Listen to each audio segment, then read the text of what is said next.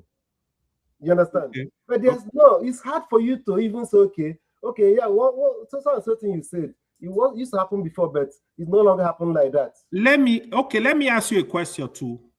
All of you actually. If you insist that Islam participated in slavery, how come? Hold on, forefather, reason this. If you insist that Islam encouraged or participated in slavery, how come you only trace slavery to Arab? Why don't you trace slavery to Muslim in Pakistan, in Afghanistan, in India, in Africa, in other countries? Why don't you trace Islam to or slavery to those countries? That's easy because they are the ones that came down. That's easy. Can I respond to that? The Mamluks who were buying slaves in Egypt were not necessarily Arabs. The Mamluk were Turks. Some of them were European Muslim. Some of them from Turkey. They were involved in slavery. They were not necessarily Arab. They were Muslim. So what I'm trying to tell you here, this is Sahih Muslim from the Hadith. Now I'm giving you authentic Hadith. Sahih Muslim 1836. A slave, the Prophet said a slave must obey his master. This is the Prophet. Please Muslim. Read the verse and read it for us. Read it. Okay, let me read it out very clearly. This is Sahih Muslim. So I just gave you the quotation now. 1836 Sahih Muslim Hadith. Slave must obey your master. If you find it anywhere is contrary to that, you can debunk my source. And I will go to the Quran too. Let me quote Quran now for you. Suratul Nur, An-Nur 24:33.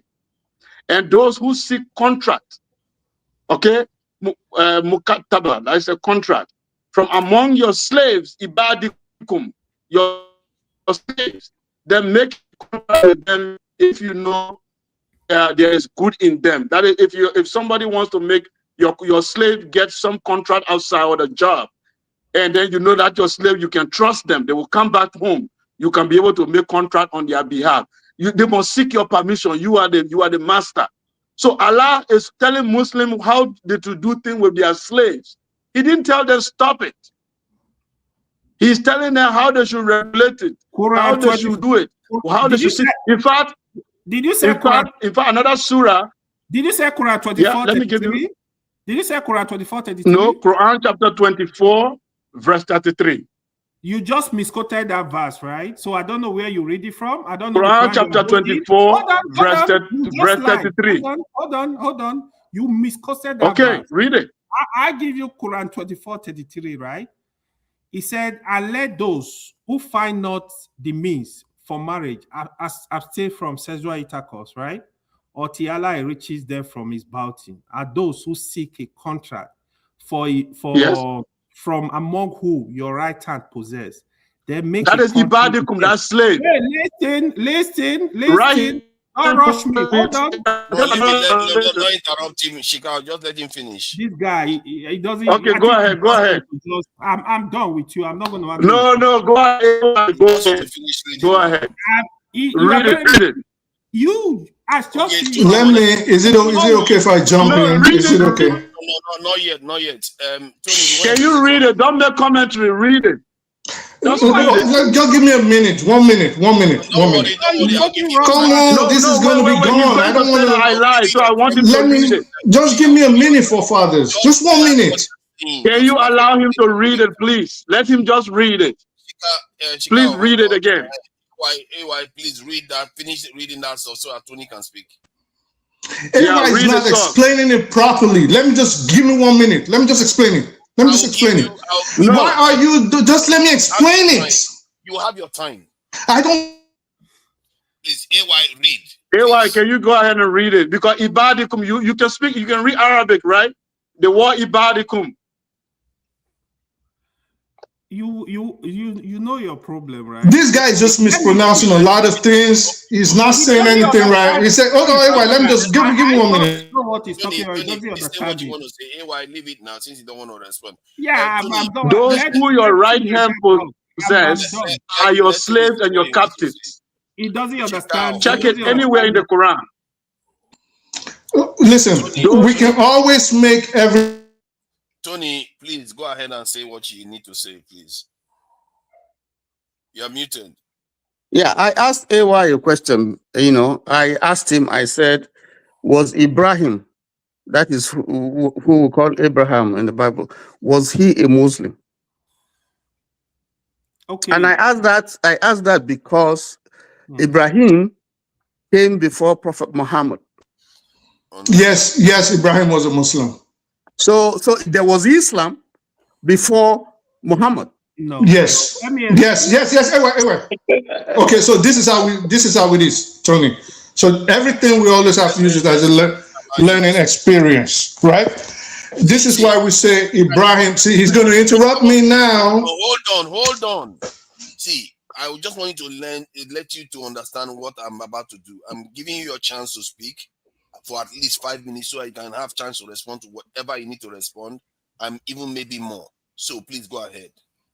You could do that. Let me just continue because I know you're looking for every excuse to kick me out of here. So listen, I'm going to speak to you as someone that understands theology and someone that is an historian.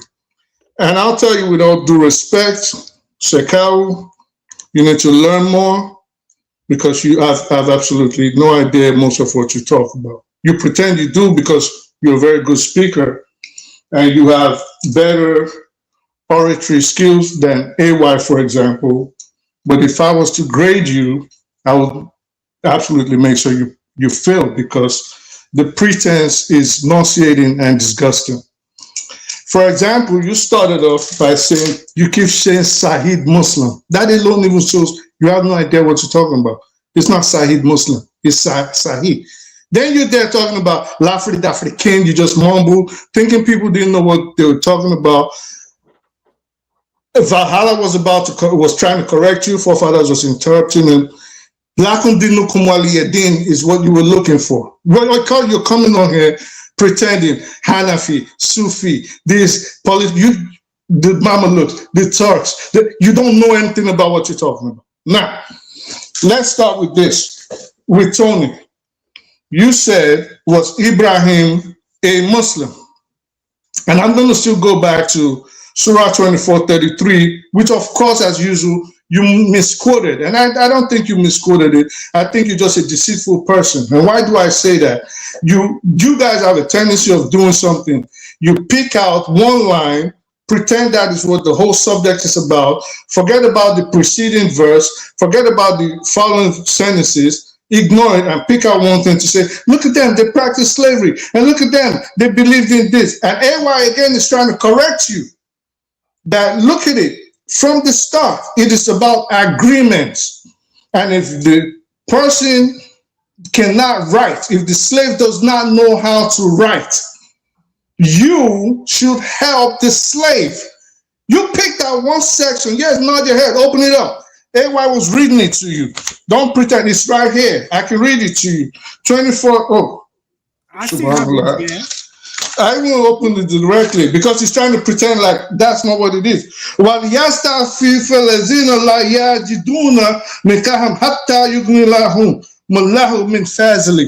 all he's saying, and let those who cannot find a match keep chats till Allah give them independence, and such of your slaves as seek a writing of emancipation, write it for them. If you say yea, are aware of all of what is good or is of good in them, and bestow upon them of the wealth of Allah. It's even saying, give them wealth. Yep. Which he has bestowed upon you. Give them even money that you have earned. Give it to them and help them write this agreement so they can get married. But you picked out deceitfully one section of it to lie to people. What does that make you as a man? It makes you less than a man. Because there's enough confusion in this world today based on this kind of lies, bumping people's heads together when we could be learning from each other. And I won't even waste my time going to the rest, because I came in from dinner with my wife. We went out and I was like, oh, they're still on. And she's laughing. She's like, of course they're still on. That's all you always say when we come in. Now to Tony, what you asked is Ibrahim a Muslim? I would hope that you would try to listen to me, because I see that a lot of y'all get antsy when it comes to Islam. Why do Muslims say Ibrahim was a Muslim in the Islamic context? If someone was to ask you, Tony, what does Islam mean? What is your understanding of Islam? What do you think the word itself means? You tell me. You are good. So you don't know what the word means, and let me now explain it. So what does it mean, Tony? So what does it mean? So what does it mean? I'm not trying to fight you. I'm not trying to fight you. I'm trying to explain and teach right now. No, I'm listening to you. You have so you don't know. So you don't know what it means. So Islam. So tell us, Tony. I studied it in school. So tell us, Tony. What does it mean? I studied you from the things I'm saying. Tony, just tell us. Do you know or you don't?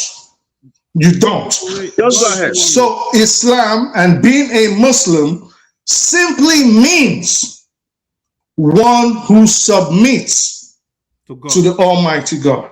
That is all it means.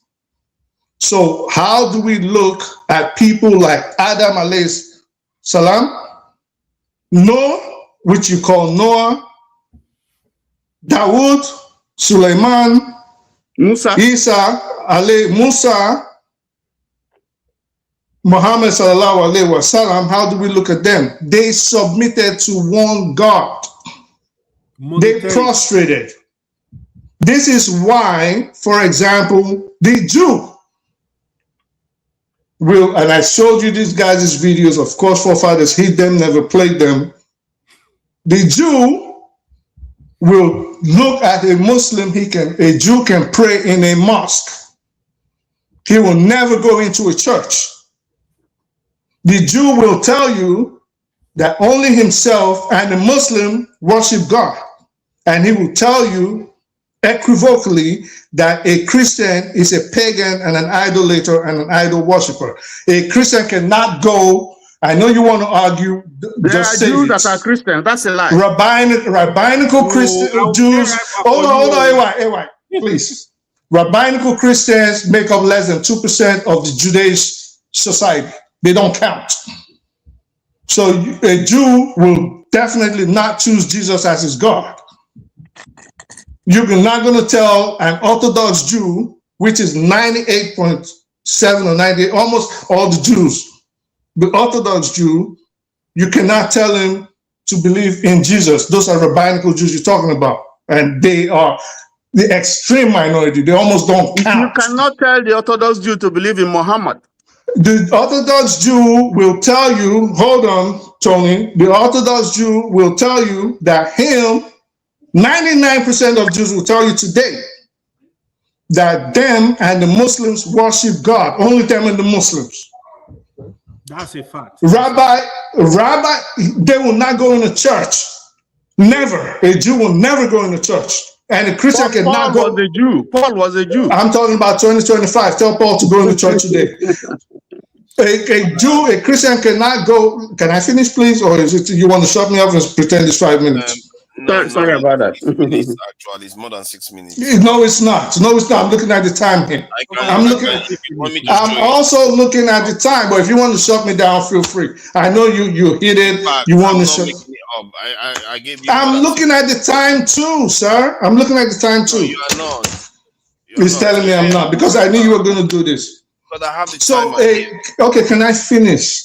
Can I finish? 1 minute. 1 minute. So, yeah, of course, 1 minute. If you 10 seconds later, it's going to say it's 1 minute. So, a Jew, yeah, because you're not a good person. I used to think you were, but you're not a good person. So, a Jew cannot go in a church. He will not let a Christian come into his synagogue. You cannot worship. I've worshipped in synagogues, and Muslim Jews have come into the mosque, because a Jew will tell you, Rabbi Yosef Mizrahi will tell you, Mamaidonis, which is who they follow, it's in there in the Sanhedrin, that the only two people that worship God is Jews and Muslims. This is why they will tell you that they worship Allah. They can also say La ilaha illallah. They probably will not have Muhammad or Rasulullah, because it was before the Talmud and the Tanakh was completed. But they'll say it easily, La ilaha illallah.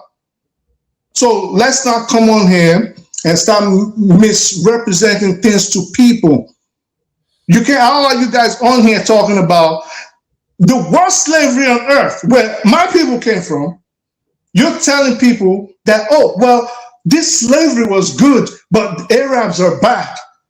Are you serious? White slavery was good to who? To who? Okay, Africans? Thank you. Can we respond? Can I respond to this, man? Please? Yeah, it's only fair to give Can I respond?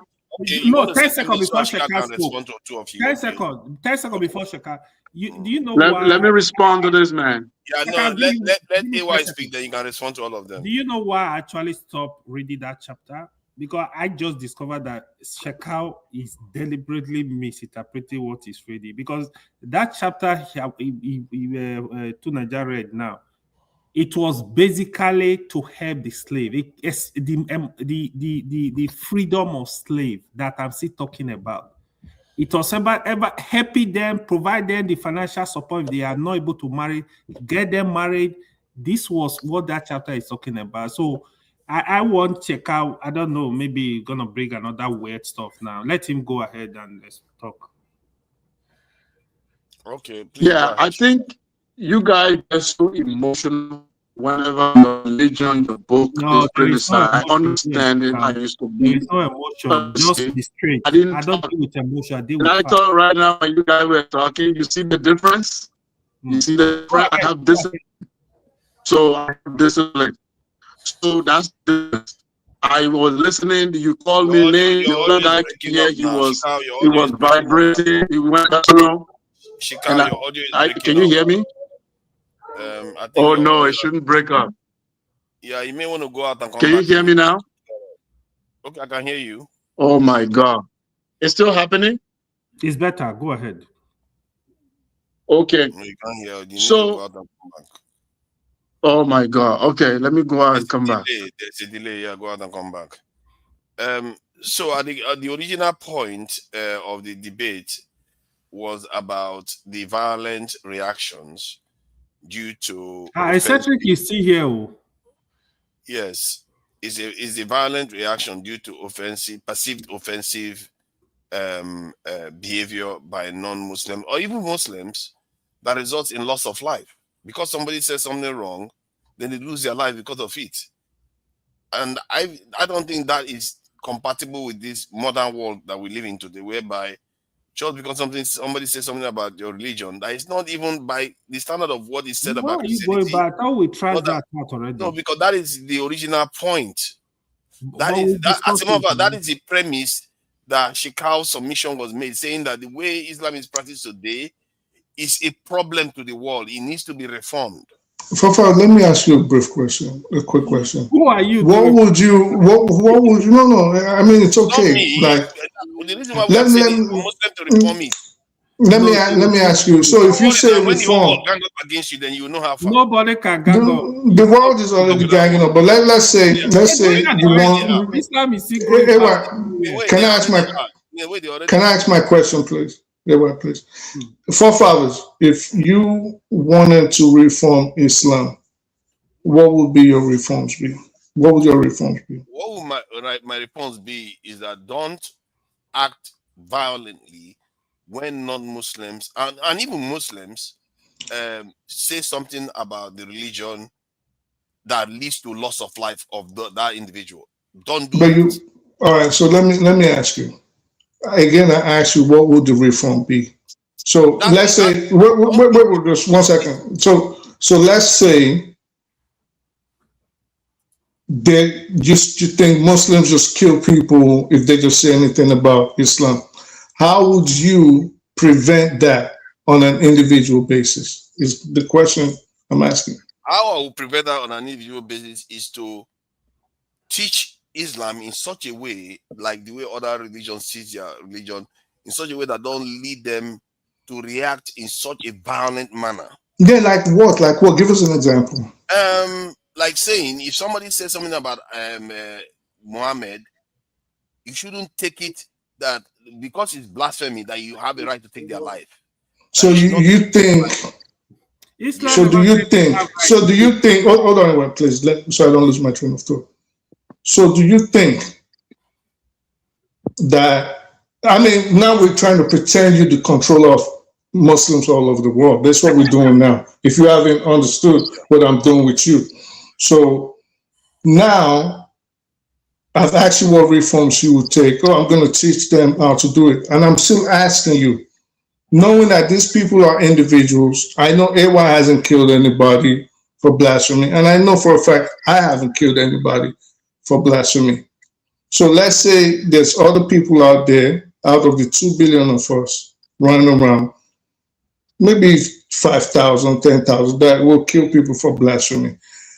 How do you intend to control these 10 people or 10,000 people from killing people? Let me answer. You can't. So what you're instead asking Muslims to do is to fashion their faith, because we agree it's a problem, AY agrees it's a problem, you say it's a problem, and if you be honest with yourself, we say these are individual actions that are not consistent with the teachings and beliefs and the practices of the religion. But what you're trying to do instead is to say, well, a Muslim did it, all of you are to blame. So I'm asking you, how will you do that? Oh, I'm going to teach them. Basically, I'm going to turn Islam. If it becomes Christianity, that's fine with me, because there's no way you're controlling individual actions. You can't do it. You can't do it. So I hope you guys listen to yourselves and realize how preposterous some of the things. Let me don't interrupt, please. This is not the time to interrupt. Let me start. Oh, I'm not interrupting. Let me talk. How are you doing, Steph? I'm here. Start this now. Can I just get the point across? Okay. Because this point is very important that he's making. When you say individual actions cannot be controlled, that is a fact. However, there is an envelope of behavior that we know other religions practice. You see Hindus, there's an envelope of behavior that they don't react that way violently to killing people. Even if it's 5,000 of them, they don't come out and start killing people because somebody says something about Shiva or Krishna, or somebody says something about Christianity. Even in the Vatican City, that they will just come and start murdering you because of it. That's not going to happen. Individuals in those other religions are not. Hindus will do it. There's recorded incidents. There's recorded. If it was Christians that did it, they are not going to do anything. I didn't say Christians. You mentioned forefathers. You mentioned Hindus, and I said Hindus will do it because there are recorded incidents of Hindus killing people that violated their religion. For example, someone killed a cow. The Hindu will kill you. They'll kill you. Yes. They have killed. I told him. Then he started talking about Christians. No. Yeah. If you kill a cow by accident, generally they don't go about killing you just because. Come on, Fafana. I said there are recorded incidents. If we sorry to cut you off. Sorry. I just want to say, do we agree whether it is one isolated incident or 10 isolated incidents? There have been recorded incidents. No. I haven't finished, forefathers. No what? You are trying to say, you are trying to put all of them in the same basket. It's No, that's not what I said. No what? What was? Why did you interrupt? No what? Because you are trying to put all the religions. No. To, no. What was the question I was asking? I did not say Christians at all. I said exactly, but there you go. You get antsy because you're not. I was one talking. But I asked you a question, and I asked for permission. This is what I don't like. No. I asked you. From them. I didn't take over.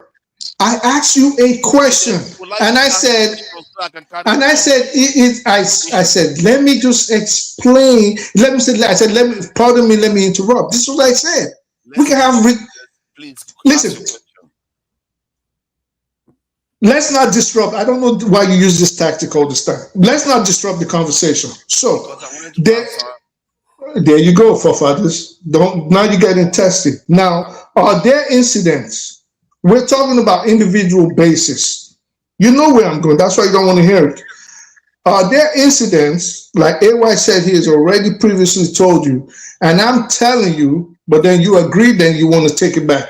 Are there isolated incidents, whether 1, whether 10, whether 100, whether 2, where a Hindu has killed or maimed someone as a result of what he felt was a violation of his religious tenets?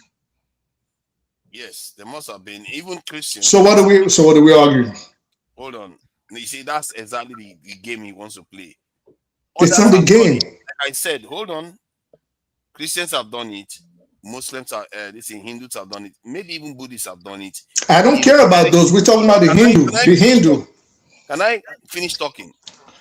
In very, very rare occasions, they do that. However, when we talk about the people the practitioners of Islam, they do that quite frequently. There's a difference there. And generally, if Hindus are going to do that, it's generally against Muslims because they have a serious aversion to Muslims right now. They have a serious aversion after multiple terrorist attacks. My point is that if you look at Nigeria today, oh my God, here we go. We go to Nigeria. The people that are losing their lives because of infringement are non-Muslims, and even Muslims are also being killed if they did the wrong thing. If you look at Bangladesh that happened recently, if you look at the Middle East, everywhere around the world, the ones that lose their temper and kill somebody because of religion, they tend to be. How do you intend to stop it? We get it. You don't like them. You keep bashing it. How do you intend to stop it? Asking you that question. Why is he asking you that question? And I've told you that is the way to teach people your religion that will make them. Why are you even answering that? He has to answer. Not busy killing people. The Christians are why will he answer for something that you should be answering? No, let me talk. Because I'm trying to tell you how he's trying to put me in his own shoes. No, but that's very wrong. He's exactly. So yeah. So it's for him to do that. This is very wrong. If I was him, no, it's not wrong. If I was him, the way I would train my people is for them not to take human life. But how? Like, what would you tell them? You keep saying I'll train them. I'll build a rocket. How? Can I answer you that question? Please, can I? So they should become Christians. And my network went off, and you guys took my time. So that it's not such a passionate defense of a religion that leads to killing people. Let's pretend you're the king of Muslims. Give us a 1-minute speech how you would do it. Let Takao finish, please. Tony, of course, Tony doesn't want to hear it. How? I just told you that you train them in the religion in such a way that doesn't lead them to be. Yeah, but teach us how. How? Give us an example. Give us an example. Are you asking that question? Tell you how to teach Islam now. Yes. You don't tell me in such a radical way. Let me put it that way. You don't make it radical enough for them to want to kill people when somebody says something wrong. Yeah, but how? Is AY radical, for example? Okay, you want to ask me how? Wait, let's go. Is AY radical? Hold on. You want to ask me how? Yes, that's what I keep asking. No, how are you going to do it for Muslims? I don't care about the other religions. I don't know how to teach Islam. I don't know how to teach Islam. So if you don't know how to teach Islam, hear me out. Hold on. How can a victim? You are asking a victim, how do you stop your oppressor? I'm going to get the answer out. I'm going to get No, the answer. I can give him the answer. Hold on now, I can. people, please. Let me just get this answer out. The answer simply is you teach them the way other people teach their religion to their people. They don't teach them in a way that they will say kill anybody if anybody says anything wrong. They don't teach them that way. You teach them like that.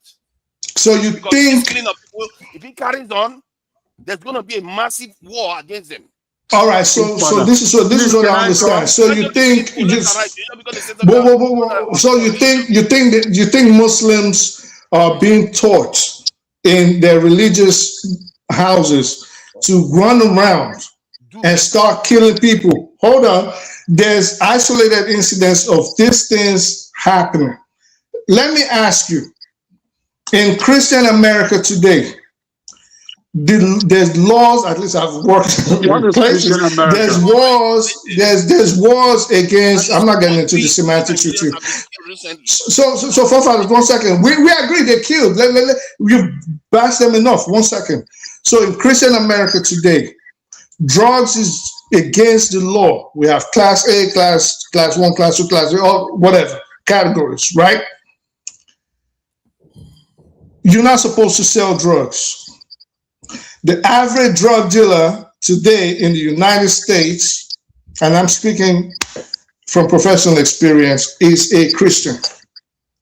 Are we then to say that every Christian in the world is a drug dealer and maybe the Pope has to talk to American Christians or Christians all over the world and teach them in their religion? Maybe they need to start selling drugs that kills people, fentanyl and all kinds of opiates and all kinds of crack cocaine. Is that what we should be doing? That's one incident. This is gaslighting. It's really you don't even know what the meaning is. Keep quiet. You're not even taking accountability for. He's very angry. This guy is a very angry. I'm not angry. Don't. He's very mad. I'm a behavioral analyst. You can't. You're not even on the level to play mind games with me. Like if I was to play mind games with you, what do you have that you don't have? I went to 8th. I graduated 8th grade. Don't worry. What is that? Stop crying, man. Wait for me to talk. Don't go away. Wait. Forefather, can I speak? Yeah, go ahead, Chicago. Okay. So this is the problem with these. You can see the extremism is hidden in this guy, because whenever you mention their book and their prophet, the venom becomes to come out. This is where it comes from. Let me speak. Let me speak. Like a responsible person. Don't you can. Let me speak, bro. When you guys were talking, I listened. Don't relax. You need to stop. Now you are trying to sabotage. No. I'm not. You don't even have information. You talk a lot of trash. Let him finish speaking now. So just listen. If I don't have information, why is it hurting you? Be matured. I want to have discussion with you. Okay, then be silent. Allow me to speak. Why don't do this? Don't do that. You can't be stopping people from talking. This is to be fair. This stuff I don't want to get passionate about it. People are dying. Let's not pretend as if they're not killing people. And Christians are not doing it. It's people that practice your faith that are doing it. And you are pretending as if you don't know. This is what I'm telling you. I don't know why human beings are like it's the hypocrisy. Doesn't mean you don't want to hold it accountable. Forefather. Why it's a hypocrisy of Muslims. Sometimes I just feel like for the problem of put it on millions. Forefather, let me finish. Let me tell you, I have to. You know why they are angry? They don't like to see ex-Muslims. I condemn it. Angry for with you. Who is angry with you, guys? You are very mad right now. You guys are boiling inside. Shekau, are you an ex-Muslim? Wait, when is it my turn though? Yes, when is it my turn? Okay, so let me finish my point, Forefather. Be quick so that Senegal. Shekau, you're ex-Muslim. So this is the only religion. You were never a Muslim. Stop lying to yourself. Now, can people let him speak? Yeah. I was not. So you just be silent for a minute. This drunkard Muslim. So never. Right. So how many?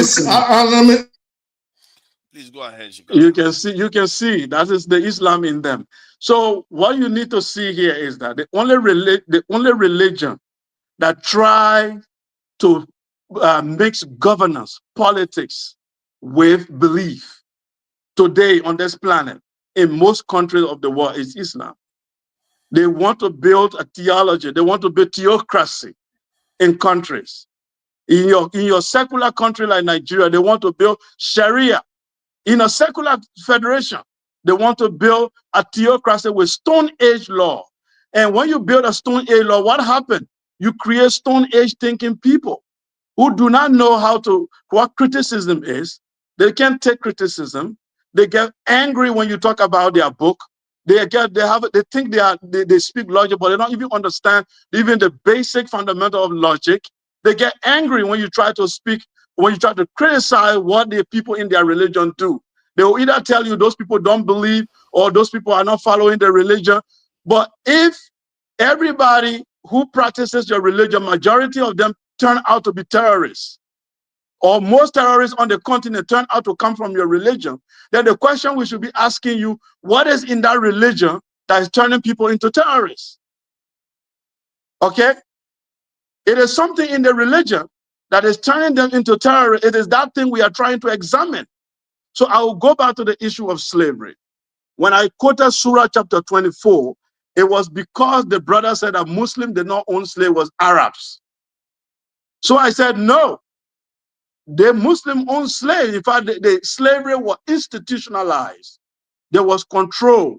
There was how it should be done. So I quoted that surah where it clearly stated that believing people had slaves, but it was telling them how to deal with the slave. In fact, there's Surah chapter 23 here where they are told to even sexually violate slave women. I will read it here from Yusuf Ali, translation of the Quran Surah, because they keep saying, oh, I'm quoting things out of context. No, I'm not. I will read Surah chapter 23 from verse 1. Let me start from verse 1 so that it will not be out of context. So it says here, in the name of Allah, the most gracious, the most merciful. The believer must eventually win through. Those who are humble, who humble themselves in prayer, who avoid vain talk, who are active in deeds of charity, who abstain from sex, except they abstain from sex, except with those who are joined to them in marriage, or the captives and slaves. They put there in the bracket those whom your right hand possess. But when you go to the commentary in Yusuf Ali, he tell you that those who your right hand possess are the slaves.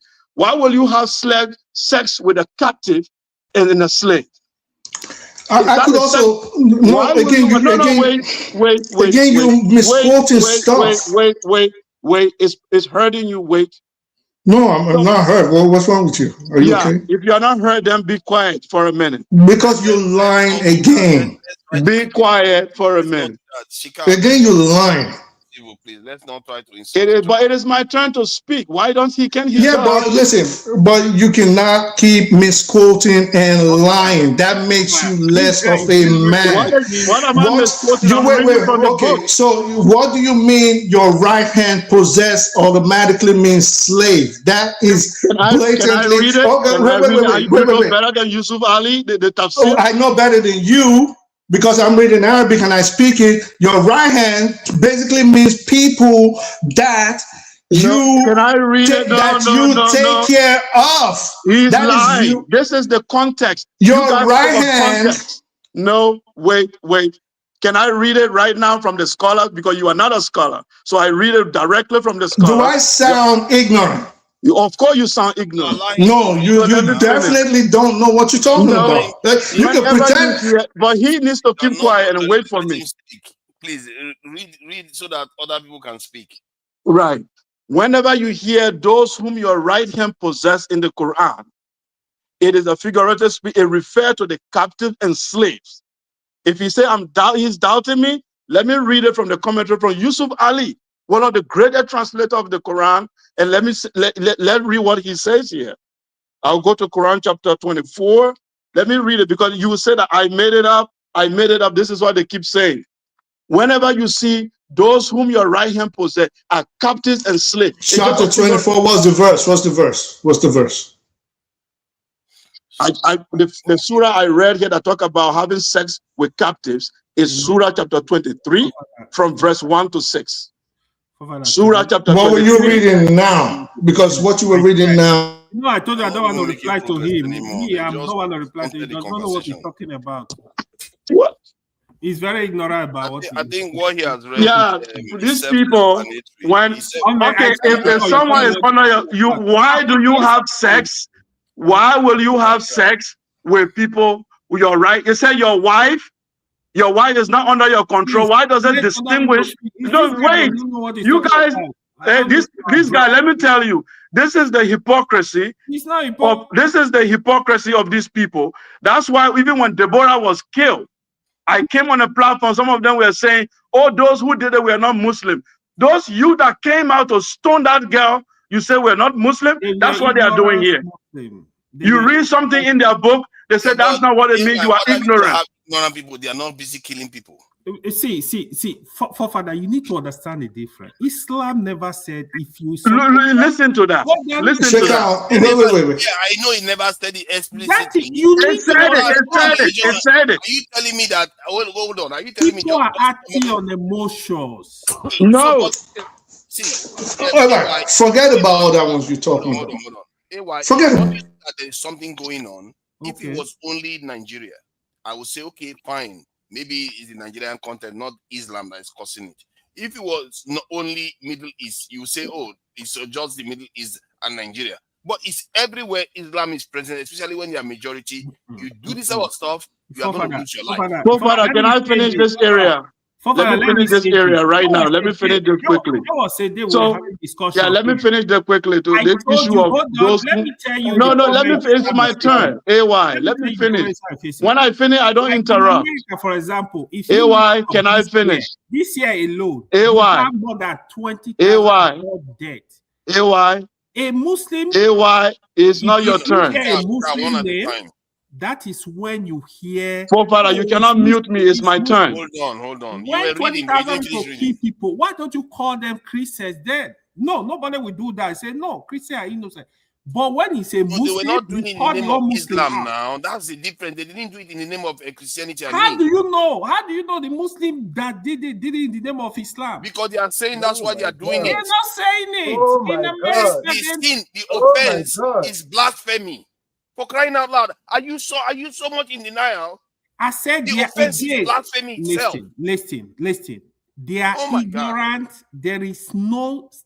Oh my God! I you know what? I forget about all that. Forget about all that. Just leave this and some other time. Let's go. Can I finish? Can I give my source? Can I finish? Wait, Shaka. Let me just interrupt for one. No. That thing you said.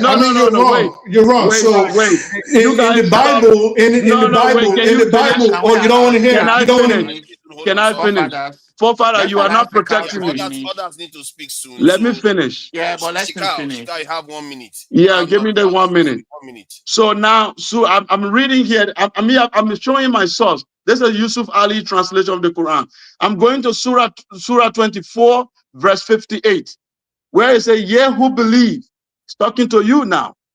"Ye who believe, let those whom your right hand possess, and the children among you who have not come of age, when they ask you for permission before they come to your presence on 3 occasions, before the morning prayer, it go on and on. But what I want to emphasize there is, let those whom your right hand possess." So I go to the commentary. Yusuf Ali said, this will mean slaves in the regime of slavery. This all right, but let me, Father, please. Yusuf Ali. It's enough. Let's move on. Eccentricals, please have your say. Now leave what you don't know. Leave and stop fooling yourself online. So what I'm seeing right now, right? It's of course what I mentioned earlier about cognitive dissonance, right? We all go through cognitive dissonance, right? Shakal, I don't know if you agree with that. We go through cognitive dissonance, and it's okay. It's normal. It's a natural thing to go through cognitive dissonance. There were slavery in Arab, pre-Islam Arab world, right? There was slavery, very brutal slavery. You know, the most of the victims were Caucasians, and of course the Greeks and North Africans, right, Ethiopians. And when Islam came, Islam did not abolish slavery. I mean, did not abolish slavery. What it did was it kind of reformed it. It didn't abolish slavery. The abolition of slavery happened later, right? There were Muslims called abolitionists who worked with the British to abolish slavery. Of course, it makes sense. It makes sense that something that was ongoing that has an economic basis to it will now be abolished by a religious, someone that will come in and write a religious text and say, "Hey, abolish this system." You cannot abolish a system like that. Just thank you.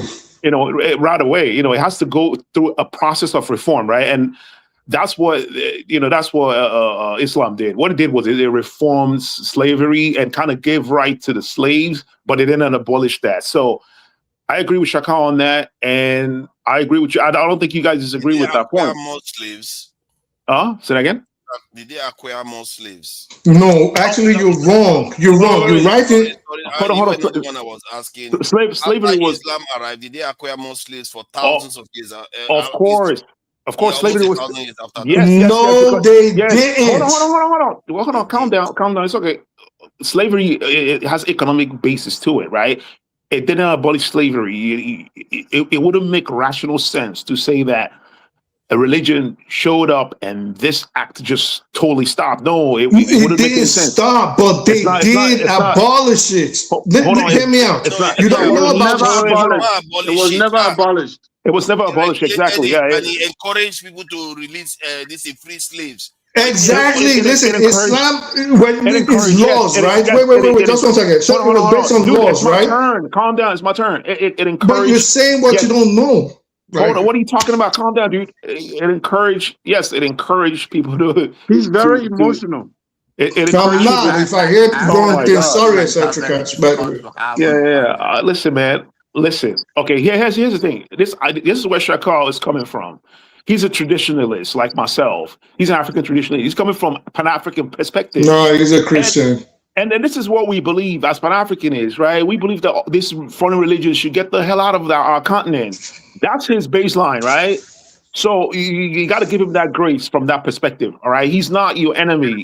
He's coming. No, you can't give him any grace if he's attacking. I've been on here 1,000 times where I promulgate going back to African spirituality. I do this all the time. He's not attacking you. He's not attacking you.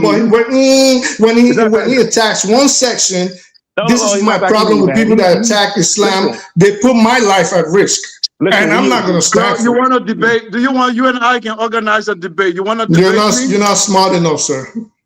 I'm not smart enough. With all due respect, you're not smart enough. That's condescending. I have a very, very condescending. I say very ignorant. No, don't mute me like that. Hold on. I can organize the debate on my channel. What the hell? I can organize the debate on my channel. You know what I'm saying? All right. Let me bring in. Wait. I'm not done. What are you doing? Can anybody Google my name and see the debate I do? Whether this guy can do it? Shika, don't do that, please. I've listened to you a lot of times. You're not smart. You debate with people that are ignorant. Backstage, Do I need to start putting people backstage? We need to have other people speak. I said, guys, finish your submission. Let me finish my submission. Yes. Anyways. Of course, listen, slavery, Arab slavery in Africa was brutal as hell. You just leave that alone. It was brutal. It was terrible. It was really terrible. All right. Anyways, the question forefather asked, about something, about something in the religion triggering, acts of violence and whatnot. It's a very interesting question. It's something that we need to examine. Okay. We are living in the 21st century. We are living in the modern world. We can examine all this ideologies, right?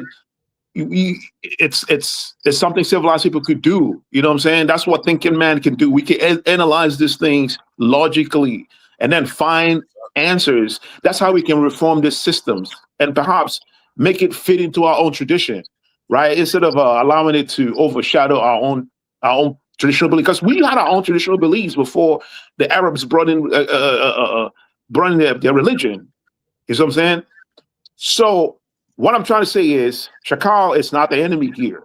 I know where he's coming from. I want to be the enemy. I don't care about radical Islam. No. Check out. No, what I mean is like you're not. I want to be an enemy of radical Islam. I'm ready for exactly. that. I agree. He is the enemy. Check out.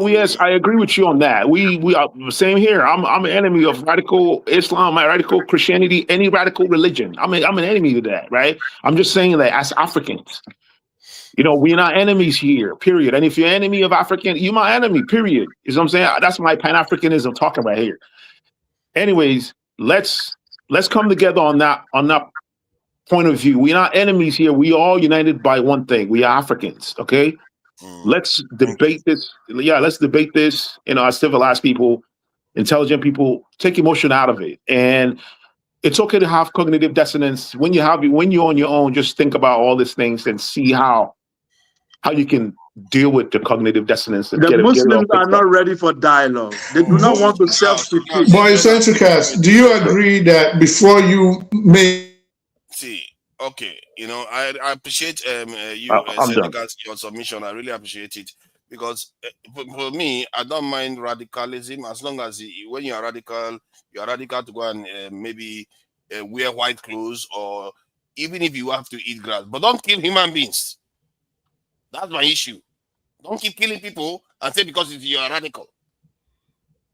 All right. That's a good point. That's a good point.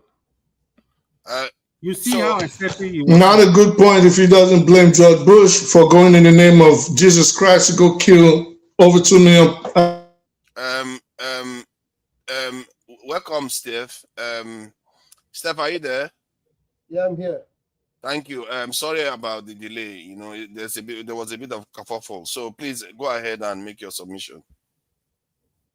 Man, you guys already wear me out. When this conversation started, I'm really surprised that it was dragged to this level.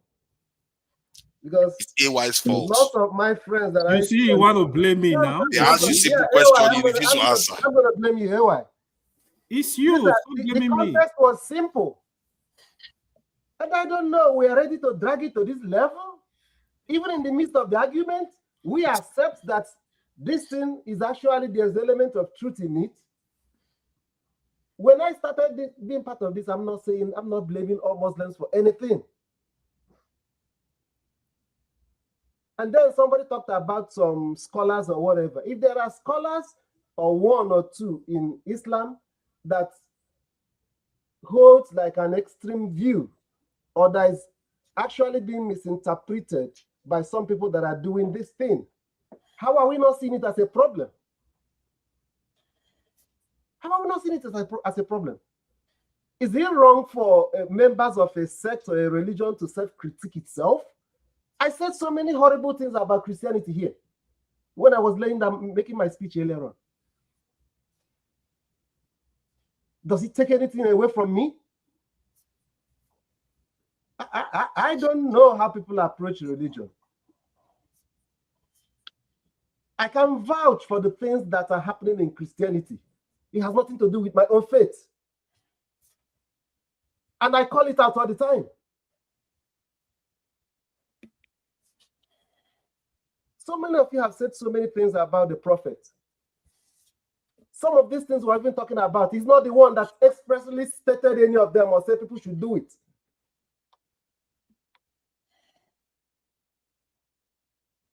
I don't really understand. What I'm saying is that there is no society that holds an ideology that can be eternal, that will live forever, without carrying ourselves retrospection, critique it, know if it is still in tune with modern realities.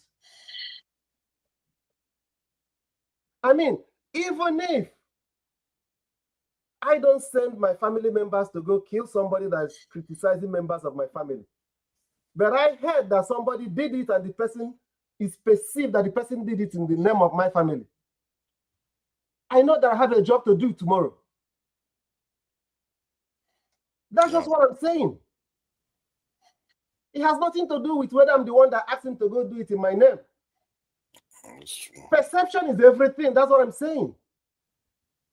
we could say, wow, since people are saying that this is happening, it's actually happening. That's true. I think we should do something about it.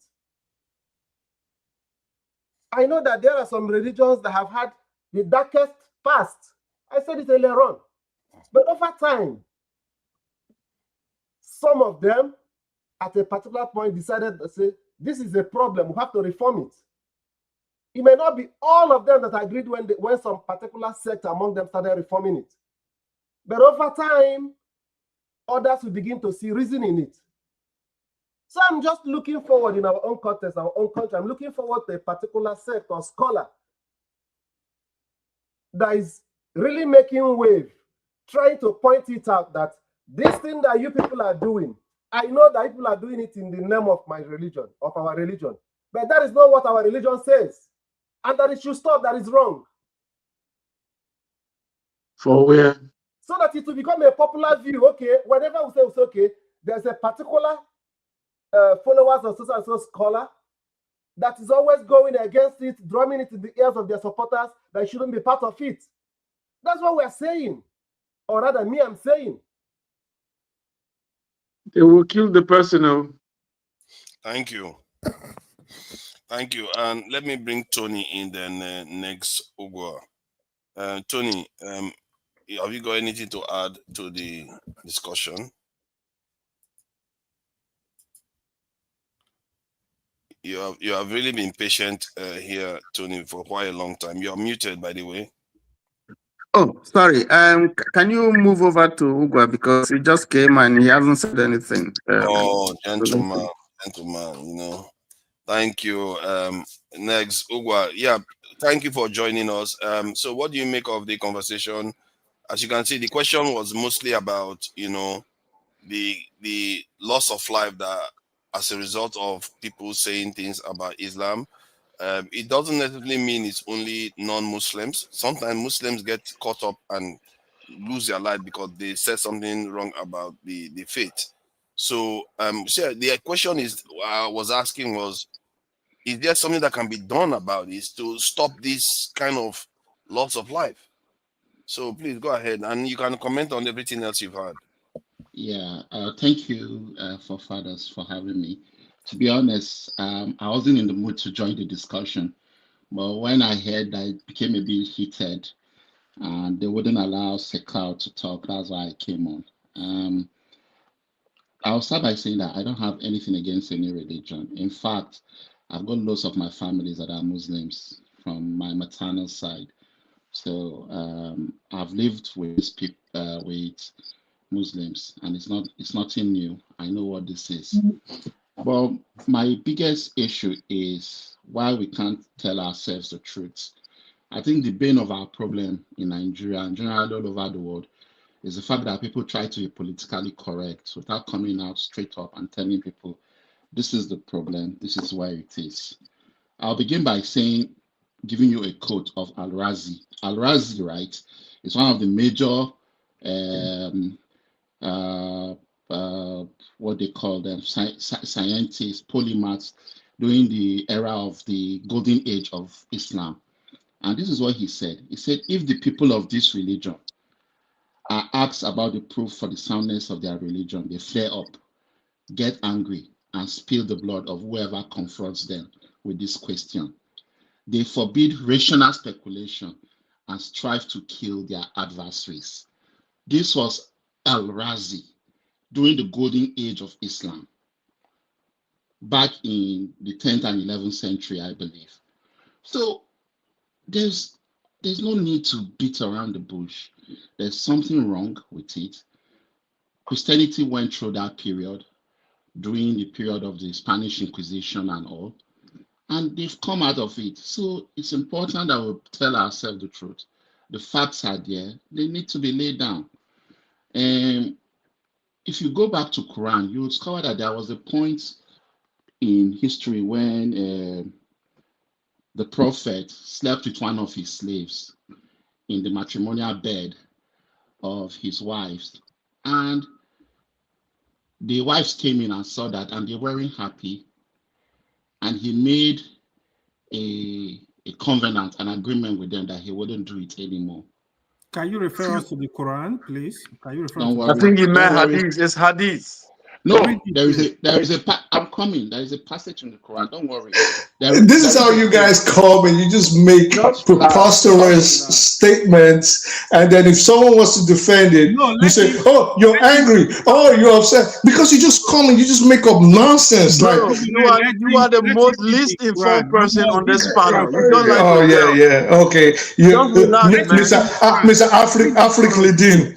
You Get the think you fuck are an out of Arab. here. You are not an Arab. Leave him. Let him read it, please. Let him read, please. So at least let everybody listen. Oh yeah, Quran what? Don't worry. AY, I'm going to ask you for a favor. I need you to remain AY, quiet. I wish you can while organize I make my debate contribution. with this guy with me. All right. So the hadith explained that quote from the Quran came from when. Which chapter of the Quran, please? Relax. I'm going to bring it up before I finish my discussion. Yeah. I'm not to No. Bring it now. We got to listen.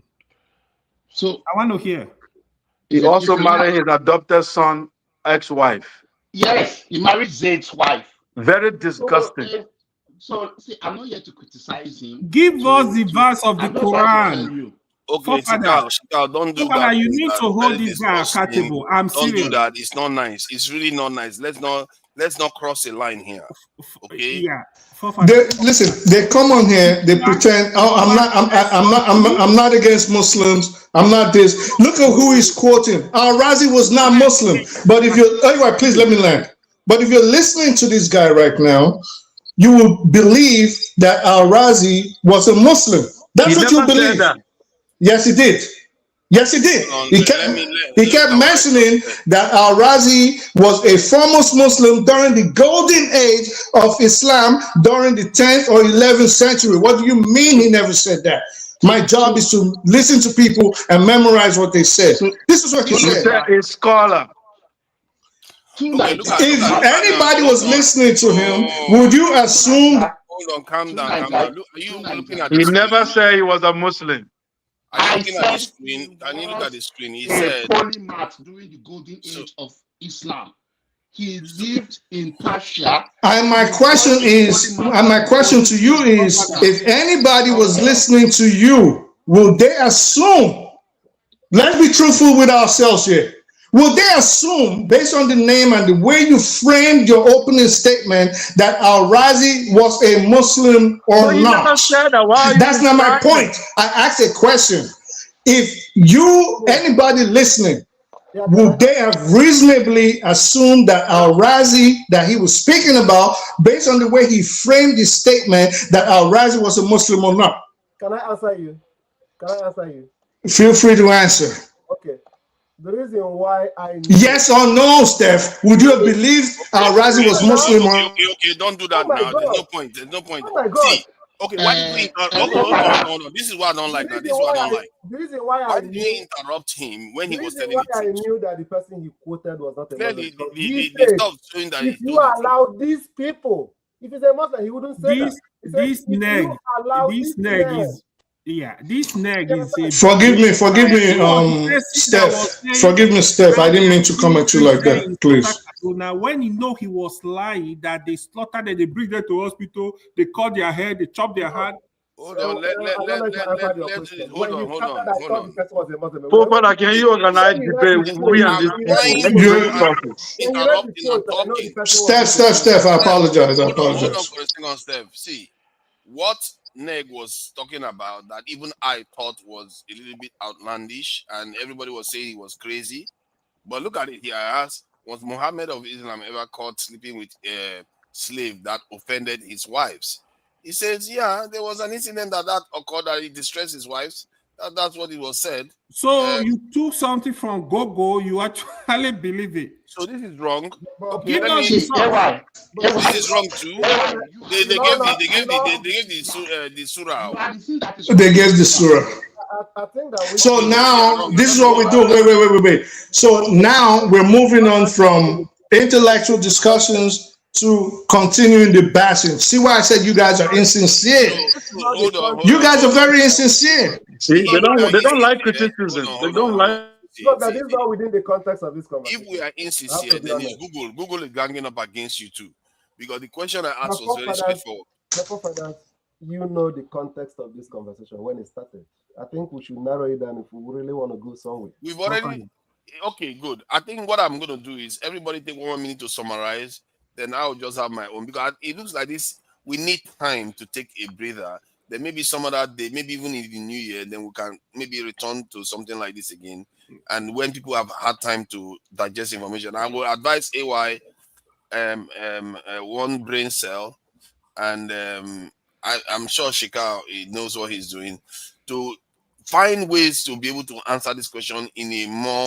The guy does not know anything about Islam, bro. He misquotes. He doesn't know anything about it. He doesn't. He pretends like he does. Afraid of me than anybody on this panel. I've called you out at least 4 or 5 times. You misquoted. You don't even. You come here pretend laughing at Sahid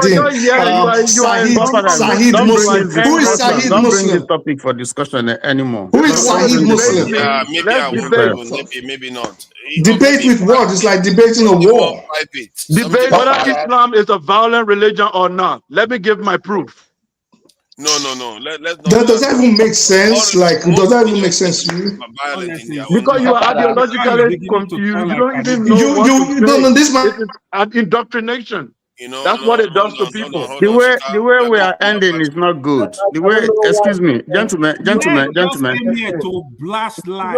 Gentlemen, when I knew this guy was forefathers, please.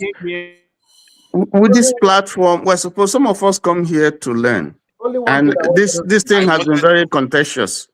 I don't think that is what those of us who have stayed late. So it's after 2 here, and I'm sure for you guys who are in the UK and in Nigeria, it's early morning. I don't think we're all men here. I don't think, and everybody here, from the way they have spoken, are very intelligent people. We may disagree on issues, but there are basic things that we have to agree on. Okay, so, and if we just can't agree on even the very basic things, not trying to denigrate any religion, I think we really have a problem. I think we have a problem, because if we can't put, it means that when we're dealing, even in politics, when we're dealing with things that touch us, that make us very emotional, we tend, we are unable to draw a line between sentiments and reason or logic. And that's very, very sad. That's what I've seen here in this. There are certain things that are very like that we shouldn't even be arguing about. But you see, I think that for you too, I think there has to be a way where we can avoid this type of will blame me now. Will blame me. We should not, and maybe when you see that we are veering off and we're going beyond what the topic, the main topic that you have said, and what you really want to, you can correct us and say no, you're going out of so that we don't have this type of Let me add to what. So that's my. Okay. Let me add to what Mr. Tony said. 1 minute. You see, what I will tell you, right? I know it's deliberate. I want to discuss this topic. Ordinarily, me, religious, tribal topic, this year I started discussing. I don't like discussing those stuff because people say things they don't understand. Honestly, if I see somebody that is knowledgeable in Islam, that is willing to learn, I have friends that are Christian, non-Muslim, that we have this discussion genuinely. Most of them, when people come with hate, say things that are just wide, that are just unnecessary, without evidence. They don't have evidence. They just keep. It's just like when Christians tell you, "Oh, if you die, commit suicide, you get 70 virgin." If you ask them where is the proof, they tell you, "Oh, like they don't know. They are just idiots." So most of those times, that's why I don't listen to them. Like somebody like Ned that is bringing this kind of idea. They come from Santa Cruz that are very hostile to Muslims. So you don't expect to get anything good from them. But if you are willing to have discussion, have discussion with you on this platform. You are a very ignorant man. You shouldn't have called him out, though. It's okay. But you are very ignorant that come here pretend to be a stupid doctor. Don't do that. No, don't do that. It's not nice. Aesthetic arts, 1 minute, please. This short 1 minute. Hey. Yeah, 1 minute.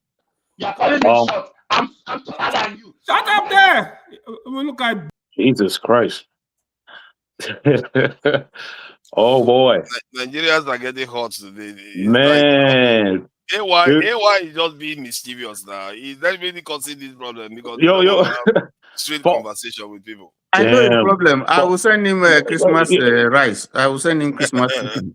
Calming down. Oh And my and a God. bottle of vodka if he takes Yo, vodka. forefather.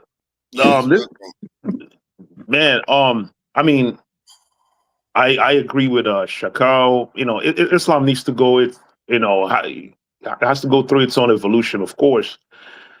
Oh, you know, it's. I mean, well, I mean, what I experience is here is cognitive dissonance. So obviously, like I know religious people. It happens to them. Sometimes I try to like, deliberately bring up something that's religious, and I see how people react, and I just let it go because it's like they're not ready to have those type of conversations. I'm honestly, I don't know. Like if that, honestly, I would say children should not be allowed to be religious at all. Children shouldn't be allowed to be religious.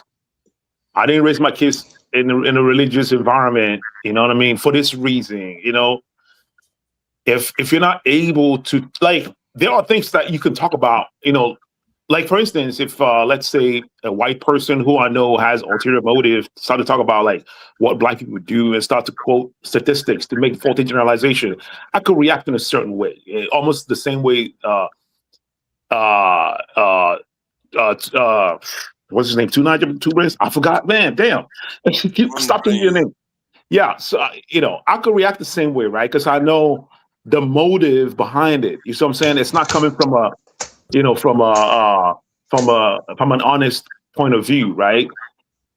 But honestly, I think we need to like have conversation with ourselves and kind of evolve our own internal principles. Try to question ourselves, like what kind of beliefs do we hold so much that we are willing to go out of whack over those beliefs, right? Yeah, here's the thing.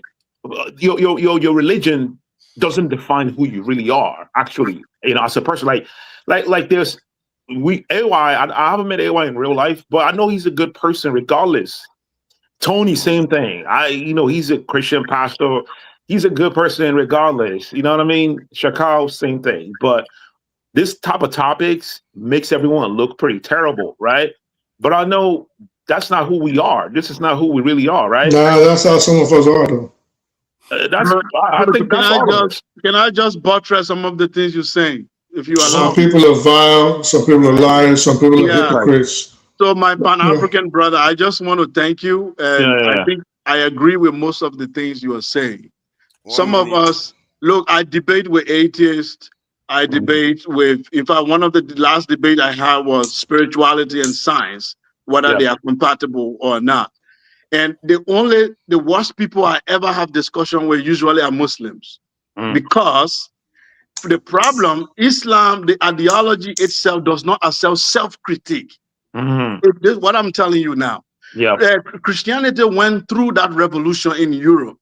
I said I will never be a Christian. I'm not a Christian. I know Muslim, when you attack them, they assume you have to come from a Christian background because they think they are in some type of competition with Christians. I'm not a Christian, but I'm telling you, Christianity have gone through several revolutions within the church itself. Then after that, the European political system separated the church from the state. That's a fact. That's why all European Western constitution it proceed with secular law made by men that can be edited, that can be, we can vote on it and we can change it.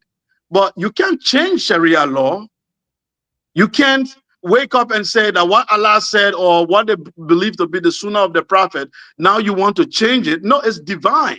So that's why theocracy is something that must be abolished, because it's not compatible with modernity. It's not compatible with secular thinking and democracy and things that we want on the continent of Africa. So these are things that we are talking. The reason why Muslims tend to be very emotional and violent, and they are usually argumentative when you try to tell them that your religion is not helping our community. We are not against your 5 daily prayer, your fasting, the 5 pillars of Islam, for example. Okay, the Kalimatu Shahada, the 5 daily prayer, the Sahur Ramadan, fasting Ramadan, your zakat, We don't have problem in your Hajj. You can give the Saudi millions of dollars per month. That's economically is not wise, but that's okay. You can do that. We don't have a problem. But what we have a problem with is the ideology that seeks to conquer other people, that try not to accept multiculturalism, where people of different faith can live together. They can critique your faith. Muslim scholar can come out every day and say Jesus is not God. Jesus never died and he never resurrected. Do you know that that is the core faith of Christianity? If Christ did not rise from the dead, for Christians, their faith is vain. But Muslims say that 5 times a day, and no Christian attack them. But stand on the street of Kano and say that Muhammad was not a prophet, he's a false prophet. If you come back alive, I will give you $1,000. Go on the street of Kano. That's good. This is where you know what religion. Go on Lagos. Okay, let's go to the east of Nigeria where most people are Christian. I'm not supporting Christian, but I'm saying Christianity has reformed. Go there and say Jesus is not the Christ. My brother, nothing will happen to you. Go stand in Sokoto or Kano and say that Muhammad is a false prophet or he's not a prophet. If you come back without anything happening to you, then we can know that that religion is peaceful. I'm asking you on this panel now, if you're sincere to yourself, will you get the same result? Well, see again, this is wait for first. Let me you're gonna shut me down. You're gonna shut me down. That's an interesting. This is where I say, see, this is why I say the deceptiveness, the insolence, and the uneducation comes in. Quite frankly, it is idiocy. And you even invited me to a debate when this is your premise. Just smacks of stupidity. And I say with all disrespect, because eccentric as this is to you. I see you nodding and saying, I'm not asking for an answer. I'm just saying this is, wait. I'm just saying, I'm not asking. Yeah, exactly. And of course you would agree because you are not informed. Now, I'll ask this brother. It's not criticism to yourself. It has nothing to do with you. Right. Listen, no, I'm not. It's not a criticism to you either. I'm talking about what he said. It's not to you.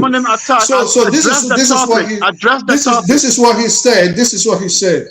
Yeah. Let me just continue, please. I already made anybody here knows that I'm not feeling you at all. So, essentially, guys, this is what I'm saying. He comes on here, pretends like he knows. He comes on here like he pretends and like he knows what he's saying. I think this is fundamentally where my angst is coming from. Like, if you knew what you were saying, I have no problem saying, well, you know, if I have to push back, I'll push back. But not when you're coming on and you're saying things that are entirely wrong. For example, look at what he said the last time. He said 5 times a day, Muslims will say Jesus is not God. Where do Muslims say that 5 times a day? Where? So you know, when you make preposterous, when you make okay, wait, please. When you make preposterous, please, can I please land? So when you make preposterous statements like that, this is where I get upset. For example, he came on here and he took things out of context. We can go to Numbers 31, 17, 18. Because he wanted to defame they mentioned Zaid, and here you have this guy from the Kaduna, wherever he's from. So Numbers 31:18. Your Bible is there with you. I used to be a Christian. Okay, this is my Bible. I still have Christian text, right? If you go to Numbers, if you go to Numbers 31:78, you're a Christian or you have a Bible or whatever. What does it say there? Your own God, which you guys say, no, thank you, which you guys say is Jesus, is encouraging you to take little girls as spoils of war and rape them in your Bible. Clearly. It says that in different places of the Bible. So when you point one finger and there's 4 pointing back at you, and you want us to pretend that these things don't exist, you want to denigrate one religion over the other one. Right, what you said about slavery. You were right. You were right about slavery being not being fully abolished because of the political situation on the ground. And you rightly said it's just like the United States. You cannot just come into a system where they tried to kill the prophet multiple times. He was constantly fighting for his life for 23 years. So of course he's not going to say, well, this is your this is the means to your economic well-being. Let's stop it. It has to be systemic. But what do these deceitful people do? This is the same prophet that was encouraging people in the Quran. He would buy slaves from the slave merchants and free them. But you have these deceitful, ignorant people now. They come on here and say, look, it says slaves. What the fuck do you expect to be there? Aliens? It was part of their society at the time. Now, if Saudi Arabia or Mecca or Medina was still selling. I think you took. I didn't get your numbers. This guy is completely lost. Numbers 31. Numbers 31. Numbers 31, 17 to 18.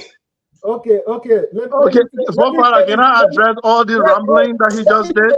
Let me say this within a second. Let me say something. No, sir, you spoke here already. Just within a second. Yeah, but he just went all over the place. He didn't address anything. Of course I did. It's not for your slushy brain.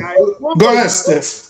Ad hominem attack. Control yourself. Because you're not worth it. You're not worth it. You irritate me. That's why. Because your religion doesn't teach you discipline. All right, we are done now. We are done. Let's move on. Let's move on. Let me say something now. No, there's no hold on in. There's no moving on in. There is no on in. I am here to irritate you. Radical Islam. That's what I do. Bye in. Please. All right. Yeah, what you said. Me now. Let me say. I just want to quickly respond to it. The one you quoted. Let me give you a response to it. What you said, I have not read it, but if it is there, it points us to what I said. If it happened a particular time in the past, even if that. No, this is what it says. Now, therefore, kill every male among the little ones, kill every woman who has known a man by sleeping with him, but all the young girls who have not known a man by sleeping with him, keep alive for yourselves. What do you think they want to do to those little girls? What I'm saying that even if it was said by God himself, due to the reformation that Christianity have taken, that Christians today will say, no, we're not going to do that part of the Bible. That's what I'm trying to say. Really, Steph? Is that why bishops are constantly raping little boys for the last 2,000 years? Really? I speak the truth.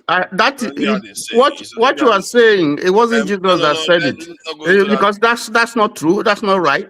Numbers is in the Old Testament or New Testament? It's in the Old Testament. It is not, and you have to understand the context in which that thing was said. Is blatant lie. A person who says he's informed is quoting Old Testament to judge Christianity, and he said he's so informed. You see how Christians are jumping around? Okay, you see, can you see what they are doing? Look at that! Look at that! Get away from this religion. No, Tony, man. Tony, you on the. Okay, hold on, guys. Hold on. I need to say something. No, there's nothing to say. Please, Forefather, please. There's nothing to be said. You see they are fighting over their holy book. Hold on. Oh boy. We know it's a simple fact now. Next on. Let's allow next. Okay. It's not the same. I'm saying it's wrong. Look at that. We are looking for peaceful coexistence. That's right. We are looking. That's what we are looking for. That's right. Our is not to be against anybody. We are looking for African coexistence. That's right. Ideology and let's give next his turn to speak. Let's not do this now. Come on. For fathers, thank you very much. Thank you. I'm not from Kaduna, but if they insist that I'm from Kaduna State, there's nothing wrong with Kaduna people. To Niger and Ewa are also from Niger. They are not Nigerians, if that's what they intend to say. My point here is that it doesn't matter whether your Quran said something or not, or whether something happened or not. It matters what you are doing now.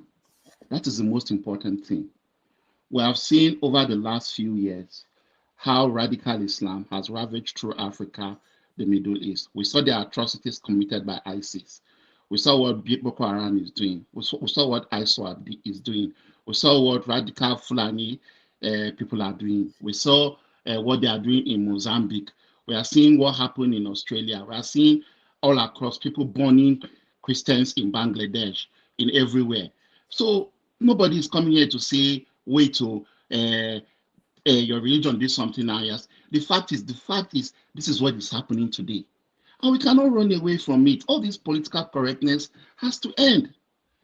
It doesn't make any sense for us to continue to lie to ourselves. If not, we will all be consumed. That is a fact. So if people have decided to hijack your religion and they are committing atrocities, it's the onus is on you to speak out, to fight them wherever you find them. Because at the end of the day, they are distorting who you really are. That is the problem. So all this era of saying they are not real Muslims, that era has passed. Nobody wants to listen to that nonsense anymore. You live all the way from where you are in Africa or from Middle East, and you go to Texas and you say you want Sharia law. Does it make any sense? Or you come here in the UK where they've been benevolent to you and they've accepted you, and you say, oh, okay, this is what I want. It makes no sense. Absolutely no sense. So this has to end. Absolutely has to end. If not, they are just creating more and more enemies for themselves, and people are getting tired and fed up with this crap. That is my submission. Forefather. Thank you, man.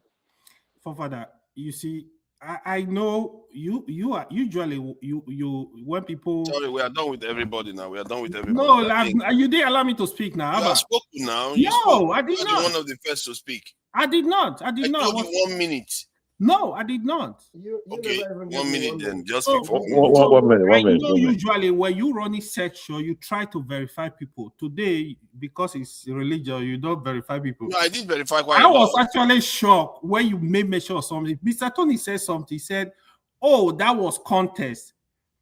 That is what I'll be trying to explain to this guy. Like most of the things you see in religion book, they are based on contest.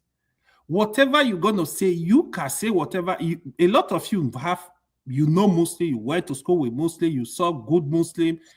If you choose to pick the one bad head, I said, oh, this one represents Islam, that is your business.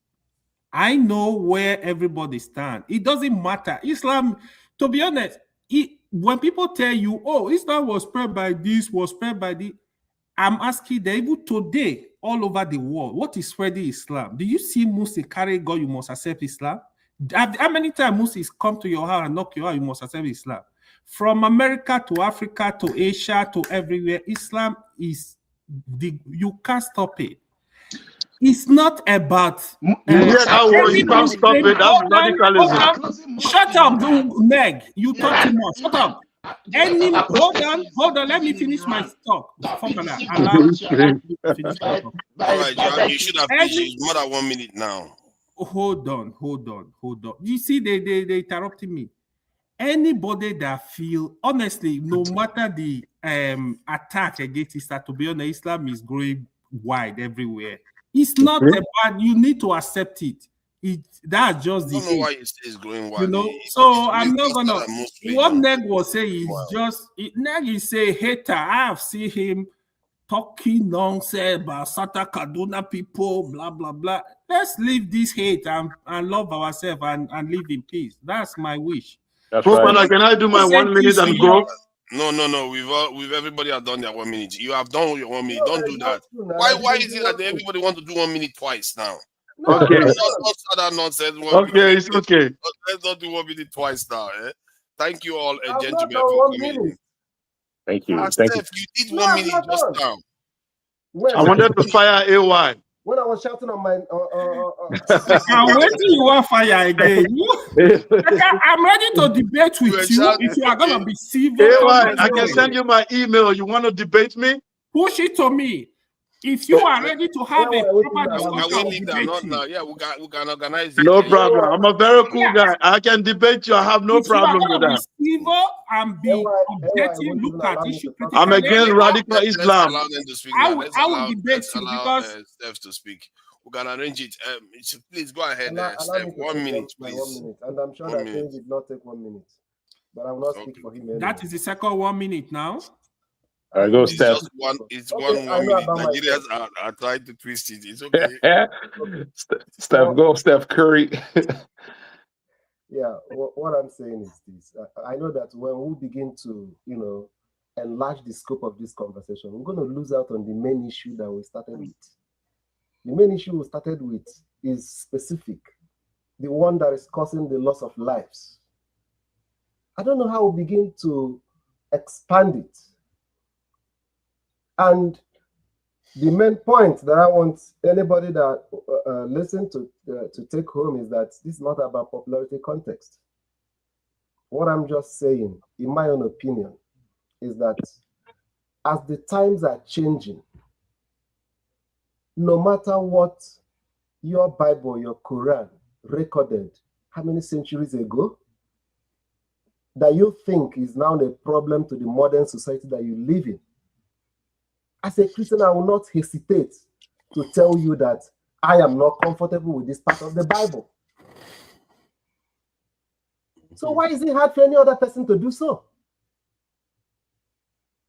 What made you think that any religious book that was given to you 500,000 or how many million years ago cannot be open to scrutiny when there is an inherent danger that somebody is complaining about it? I don't think so. Okay. Yeah. Thank you. Thank you, Steph. As you close, place where Quran as, said, as you close, Thank you, Steph. as you close. So, Tony, you were the first one, right? No. He I just just, said anything. He just forefathers, pretended not to say anything there. as you close, what is going to be your how are you going to summarize this discussion now? The way I'm going to summarize it. I can summarize, man. If you don't want to, I can summarize. Let me summarize it. I think it's very, very simple, really. Right. I think it comes down to that statement I made. One of the last comments I made, I said, you can be radical all you want. Don't take human life. I agree with because of your religion. I agree with you.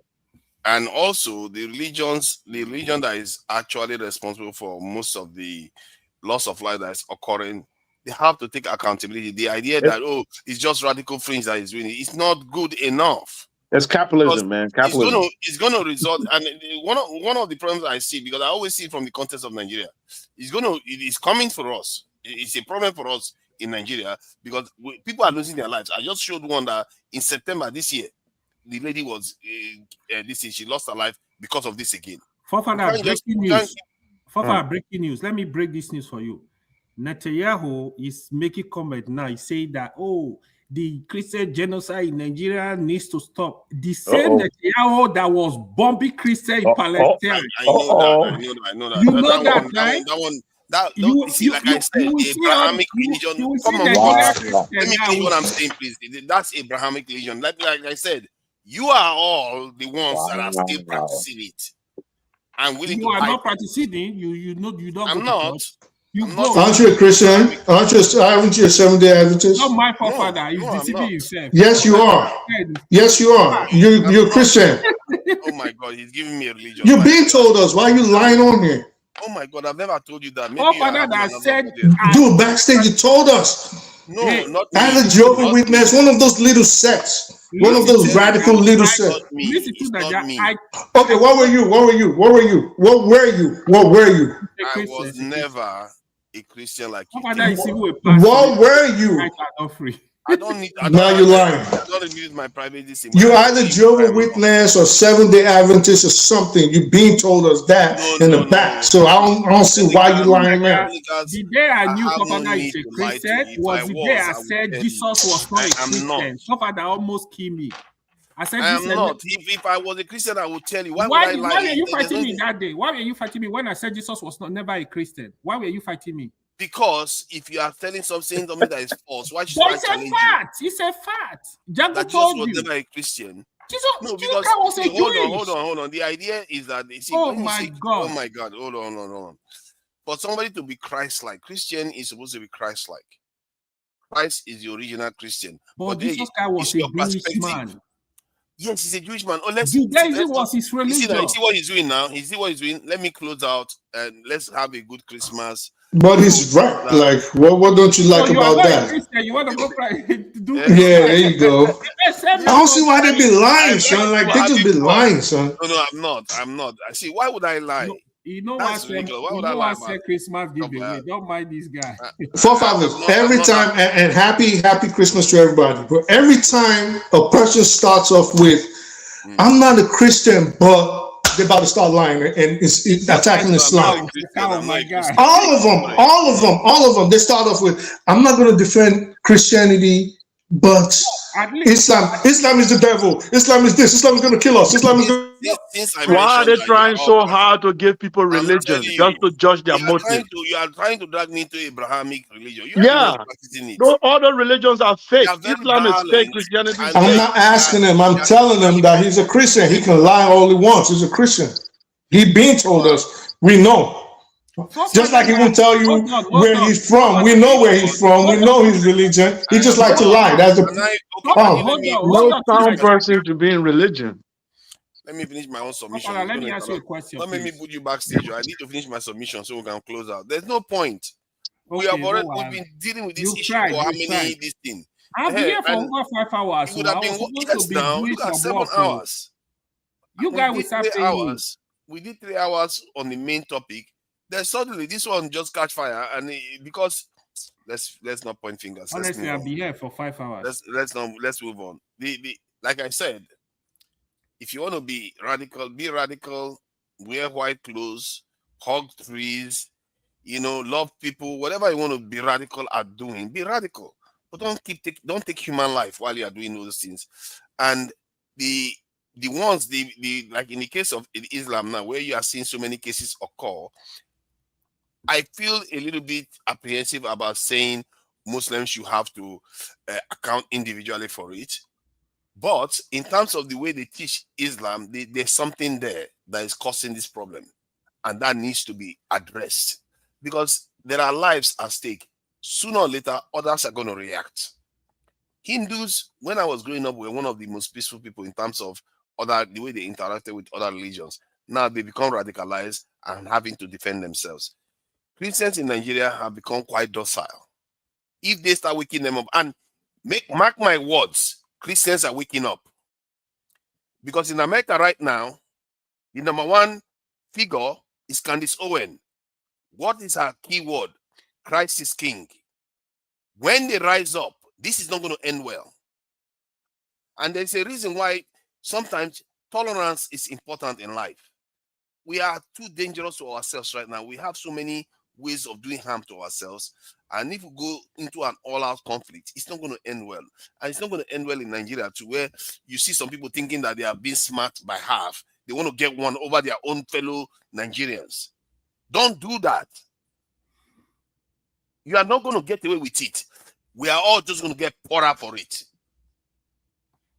And that's why I really wish people are a little bit more honest when we're having this conversation. And I think we are going to revisit this type of conversation some other time that gives people time to think about it a little bit more, because we have to evolve past the way we are operating right now. It's not going to end well if we carry on like this. Thank you all for joining me. I really appreciate the way you guys handle it. Some big people came in. Short, some of the best minds came in today. Tony, AY, Steph is here today. Steph is a philosopher. He really thinks deep about stuff. Shikao, one of the best. He has a little bit of a grievance against Muslims. You should take it easy. You should take it easy. Honest, I speak the truth. Very good too. They don't like It me. gets a little bit too hot. So these are some of the nobody best hates you, to be honest. I'm not hot. I just listen. I am versing these things. I am factual. When I hear he couldn't tell me anything I just debunked about him is wrong. He can't. So I 100% said I picked them out. You're wrong here. Everything you said was wrong. It's my issue. To Netanyahu, and this is how I'm closing out. Let's not use Netanyahu as an example. Netanyahu, forefathers, I said this for months, when I was telling you about AIPAC. They know that they are losing the young votes. They are losing how the young people view Israel from the ages of 18 up to 57. People, how they used to feel about Israel is down almost 30%. They are using Nigeria as an excuse. I told you, go look at it. Netanyahu released hundreds of millions for propaganda against Islam. That is why you go, they change all the algorithms. This is why Larry Ellison, they try to buy CBS. This is why Peter Thiel and the rest of them try to buy TikTok. They are buying up all this media because even Netanyahu said it on video. The only way we can change the narrative against Israel right now is to push out propaganda against Islam. This is what they are doing. You go on X, they are fixing the algorithms. I told you about Grok 1, 2, and 3 when Grok started calling itself Mecca Hitler. I told you all these things. You were laughing about it. There is a concerted effort to start anti-Islam, a wave of anti-Islamophobia all over the world. They are doing, and they are succeeding. For example, in Australia, don't do this. We are closing now. Fofana, can I ask you a question before you close? Just one question, Fofana. Can I ask you a question before you close? Yeah. With this talk now from Netanyahu, do you believe there is an agenda in Nigeria, probably because Nigeria kind of like supported the Gaza in some ways? Do you think there is an agenda? Trump pronouncing genocide of Christians in Nigeria, Netanyahu pronouncing genocide. Do you think there is something going on, or you don't see there's something going on now? They want to distract attention. Period. If they can use that at the same time to get some things from Nigeria. Yeah, I still like you. At least you talk through in other stuff. The only way you don't talk through is when it comes to when it's about Islam. But one day you will become Muslim. One day. You AY, but you said AY, but you said that the Jews are closer to what is it, to Muslims than they are closer to. How is it now that Netanyahu not Jews? All right, let's He's just a Zionist. You know this thing more than me now. Why are you telling me? I need to thank. Oh my God, I forgot. I almost forgot. You guys, please, let's just not talk again. Let me thank the people that donated to us today. Did I donate? I don't see your name here. Hearts Valiant, 2,000 naira. Thank you for the donation, Hearts Valiant. Oscar Blackbone, I really appreciate you. Thank you for the donation to Oscar. Oscar is always donating. Very generous. Nice man. All the one where they insult us for comment section, they will never donate. Yes. Now the more they insult, the more they all these Oscar Blackbone. Thank you for the like Tracy Jacobi. Exactly. Hasbelian is here too for 1,000 naira. Another Hasbelian for 2,000 naira again. Hasbelian. We're supposed to be clapping for these people, though. Yeah, we have to appreciate them. Honestly, the one that donate from Nigeria, they need another Hasbelian again. Yeah, from Nigeria, donating like crazy. I'll be seeing Nigeria. To be honest, you gotta give it to them. And like, share, and subscribe. The viewers there is at least 95. You know they donate. Don't run. You see that they are running. They are supposed to be like, go and click the like button because I saw only 9 likes. That is not fair. When sometimes there were more than 150 people watching, it's only 9 likes. Fofana, tell them is Christmas period. They need to be generous. Let them donate. and this is Christmas. I know they have all bought presents. What have they done for Dr. Damages?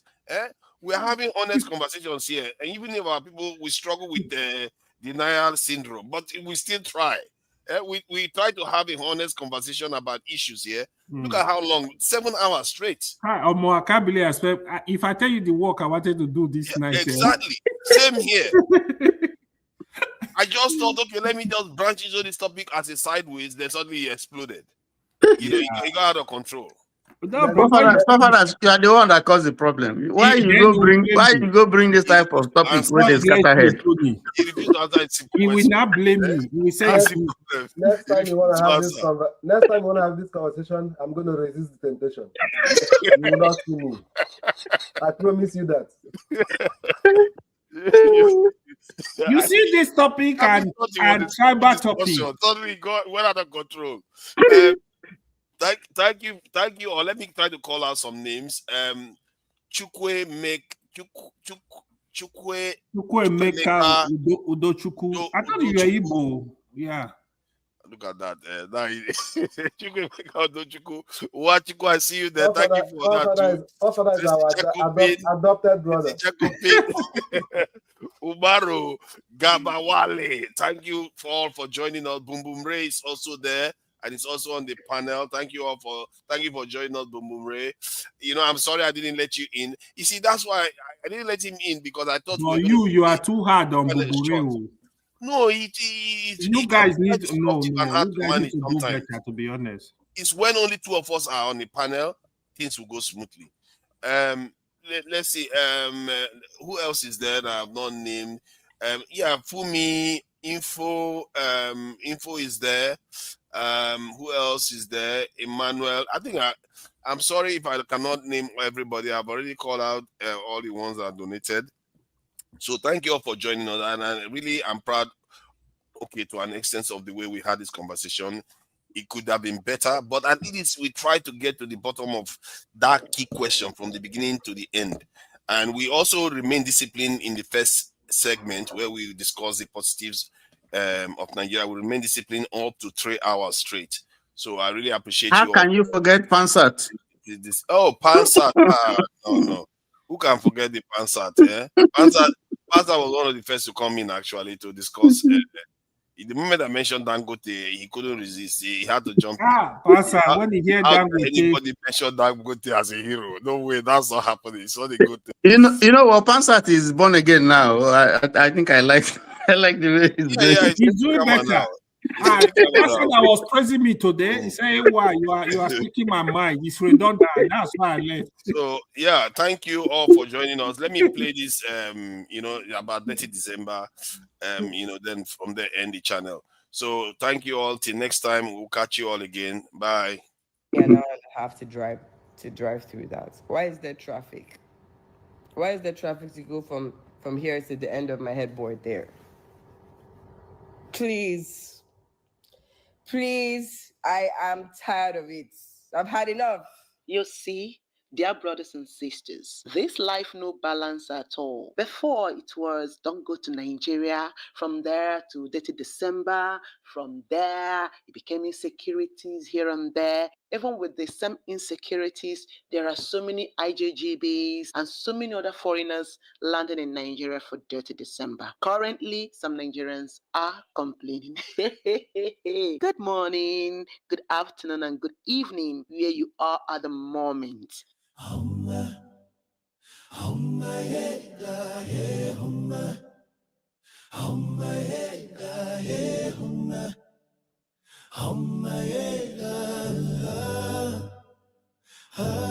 Forces move,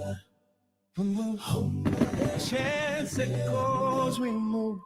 I beg, what is happening? This Christmas period is getting really crazy, especially in Lagos. Not just the prices of things, because there is inflation everywhere in every nation, with or without floating the currency. But it is the population and packed roads, as well as activities, not only on this Lagos Island. All right, this traffic is becoming crazy. Yes, Lagos is synonymous to traffic. However, this one, nope. This is something else. And some Nigerians are already agitated. I just got back. At this point, you people have to go back. What is all this? Everywhere is blocked. There is no road. I told you, you guys just came. Don't be so na carry money come. You come empty-handed, still come block road. What is all this? Please go back. Go back, I beg. I've missed my nails appointment. I've missed hair appointment. Now lashes. Now I pray I don't miss my lashes appointment. Yeah? Just carry big cars. Come back. Empty pockets. Go back, Ijare. Go back. Go back. I didn't buy Chicken Republic plan. I saw hunger for finish me. Huh? See, last month. Jesus. Go back. Now, as I'm talking to you, as I'm making this video, we have batch E and batch F already landing. And already the tickets had been booked, like booked. Dear brothers and sisters, there is this info online. Please kindly read along with me. So the flight is overbooked, and Delta is offering $800 plus a hotel stay for anyone willing to give up their seat. Tell me why my fellow Nigerians are suddenly looking the other way. Fast forward, $800 became $1,000, and now we are at $1,700. Oh, nobody is about to compromise their dirty December plans. I beg. Guys, I have arrived back in Nigeria, dirty December, day 2. If I tell you the time I've had, I'll be in big trouble. This is not a real place. People that think London's where it's at. Nigeria has everything you need. And I'm thinking to myself, why haven't I moved here? People greet me like I'm a king. The girls here are beautiful. They have everything you need. If you have money here, I promise you have the time of your life. You have the time of your life. Don't let anyone lie to you. Have money in Nigeria, you're living like a king. And I'm thinking to myself, this is where I need to live permanently. Forget about UK. All these Nigerians want to move to UK. Forget it. Nigeria has everything you want. And I promise you, 30th December, you owe me nothing. Day 2, you owe me nothing. I could go back to London, I'll be a happy man today. That probably shows you how much I've enjoyed in 2 days I've been here. But if you're here, Nigeria, Lekki, you're going to have a time. You're going to have a hell of a time. So I'm back home. I'm back in Nigeria. So this is the zoo that we are in. You can see the lion is chilling right there. Let me show y'all. You know, people were asking, where do y'all eat? Do y'all have kitchen? There's no kitchen.